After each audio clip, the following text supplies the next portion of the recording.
আপনার বাড়িতে কাউকে থাকতে দেওয়ার পর সে যদি বাড়িটি ছাড়তে না চায় এবং নিজের বলে দাবি করতে শুরু করে, তবে তা বড় সমস্যার সৃষ্টি করে।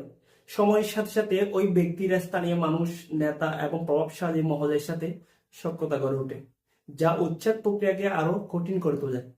কাউকে বাড়িতে থাকতে দেওয়ার আগে একটি লিগ্যাল ডকুমেন্ট তৈরি করা খুবই জরুরি। এটি সাধারণ ভাড়াটিয়া চুক্তির মতো হবে না, বরং একটি অঙ্গীকারনামা হবে। এতে উল্লেখ থাকবে যে আপনি তাকে থাকার অনুমতি দিয়েছেন এবং নির্দিষ্ট সুবিধার বিনিময়ে সে সেখানে থাকবে। প্রয়োজনে 2 থেকে 3 মাসের নোটিশে তাকে বাড়িটি ছাড়তে হবে এবং ছাড়ার সময় বাড়িটি পূর্বের অবস্থায় বুঝিয়ে দিতে হবে। জটিলতা দেখা দিলে করণীয় কি করবেন? যদি কোনো ব্যক্তি আপনার বাড়ি দখল করে থাকে এবং ছাড়তে না চায়, তবে নিচের পদক্ষেপগুলো নেওয়া যেতে পারে।